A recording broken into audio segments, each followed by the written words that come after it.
Introduce करवाओ अपने आप को। मैं बताओ बताओ। ये 5 बंदों की फैमिली थी और एक दूसरे को बताए बगैर अलग-अलग पॉइंट्स पे ये सारे लोग। ये उस दिन उस रात 4 बच्चे ना मेरे, और मैं उस दिन जो वीडियो वायरल हुई है वो मुझे तो पता ही नहीं था। हाँ सब ये तो अभी 3 दस्ते थे पुलिस के ना जो खड़े थे, उनसे मैं ये कह रही थी कि आप मतलब किस उससे मतलब क्या हम पाकिस्तानी नहीं है या आप इंडियन हो या हम इंडियन हो, मुझे इस चीज का जवाब चाहिए, बताओ ना किस लिए आए हो। वो कहते हम मजबूर। मैंने कहा तुम्हें रिजल्ट उसका कोई अल्लाह पे भरोसा नहीं है, रिजल्ट तो उसने देने आज कह देते सब इनकार कर देते तुम। मैंने कहा वो तुमसे इतना प्यार करता है, हमें तुम्हें आमने सामने नहीं चाहते थे खान साहब, तो मैं इसलिए रो रही थी उनसे। मैं कह रही थी कि वो तो ये चाहते ही नहीं थे, आप लोग फिर इस तरह से मतलब कर रहे हो। तो वो एसपी था ना एक, उसने देखा कि मतलब ये बड़ा बोल रही है, उसने कहा पकड़ो इसको डाले में डालो।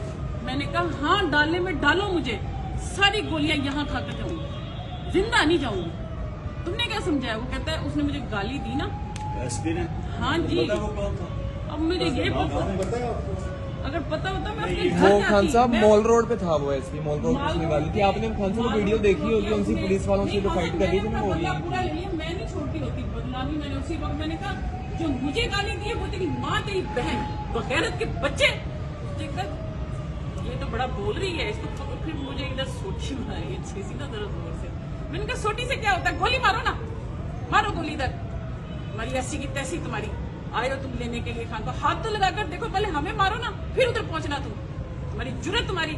अच्छा जी वो लगे हुए थे उस वक्त, तो मैं मुझे उस वक्त इतना समझ नहीं आ रही थी कि क्या। मुझे ये था कि मैंने कहा आप बेटा भाई हो हमारे, तुम पैदा होते हो हम दुआएं करती हैं, हम माए हमारे बेटा दे अल्लाह भाई दे, आज तुम इस वर्दी में पहन के हम पे गोलियां चलाने आ गए हो।